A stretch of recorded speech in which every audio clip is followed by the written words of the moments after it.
Hello everyone, this is Dr. S.R. Pagare from K.J.Somaiya College of Arts, Commerce and Science, Kopargaon. In the session of Cost and Works Accounting Paper 3, today we will be discussing on budgetary control.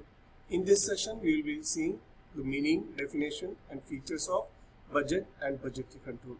So let's start with the session on budgetary control.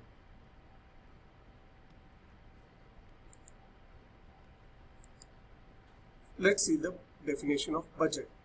The term budget is defined as a blueprint of a projected plan of action of a business for a definite period of time. A blueprint of a projected plan of action of a business for a definite period of time. The second definition given by ICW England is as follows: a financial and/or a quantitative statement prepared prior to a definite period of time of the policy to be pursued during the period for the purpose of attaining a given objective. A financial and/or a quantitative statement prepared prior to a definite period of time of the policy to be pursued during that period for the purpose of attaining a given objective. From these two definitions, we can come up with the following features of budget. So let's see what are the features of budget. First, a period of time is fixed to achieve the objectives. Second, it is a preparation of forecast. Third, it computes the requirements in terms of quantities and values to achieve the objectives and fulfill the policies. It determines the policy of every department. And fifth, accepted budget becomes the approved budget. Now let's see what are the objectives of setting the budgets. First, to serve as a declaration of policies. Second, to define the targets for executives at all levels of management. Third, to maintain coordination in business activities. Fourth, to help in maintaining centralized control. And fifth, to provide a proper means of communication. Now let's see what is the definition of budgetary control.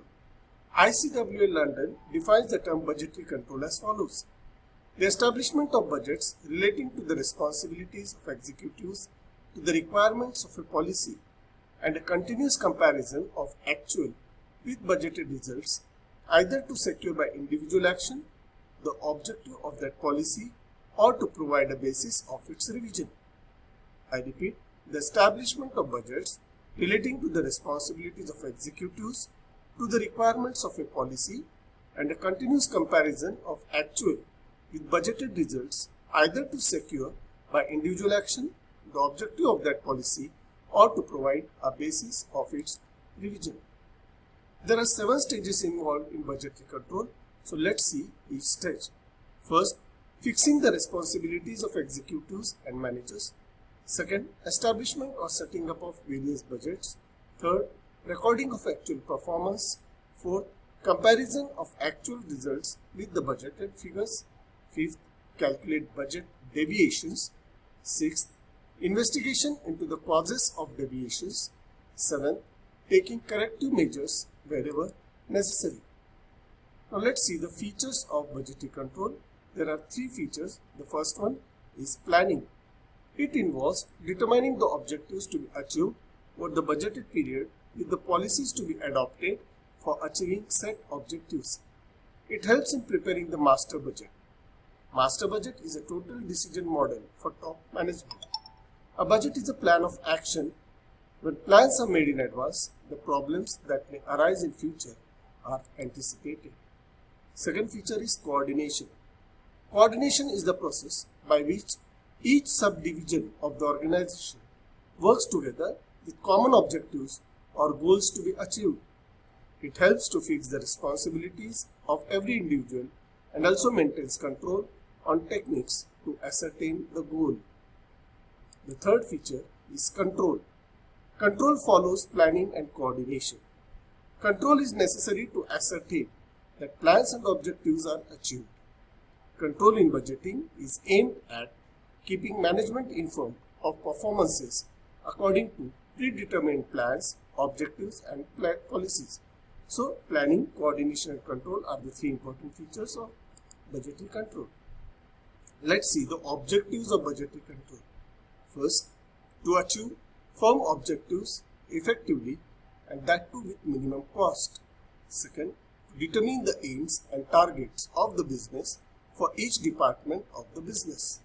Third, to fix the responsibilities of each of the executives and other personnel of what is expected of him. Fourth, to provide yardstick for comparison of actual performance with the predetermined targets. Fifth, to analyze the deviations. Sixth, to make the best use of available resources. Seventh, to plan and control capital expenditure in the most profitable direction. Eighth, to plan and control the financial aspect of the business so that adequate working capital, liquid resources are available for carrying out the policy of the business. Ninth, to plan and control the research and development expenditure. 10th, to centralize control and enable management to decentralize responsibility. 11th, to draw long-term plans with fair accuracy. And 12th, to provide a basis for revising the current and future policies. So, in this session, we have learned the various objectives of budgetary control. With that, we stop with this.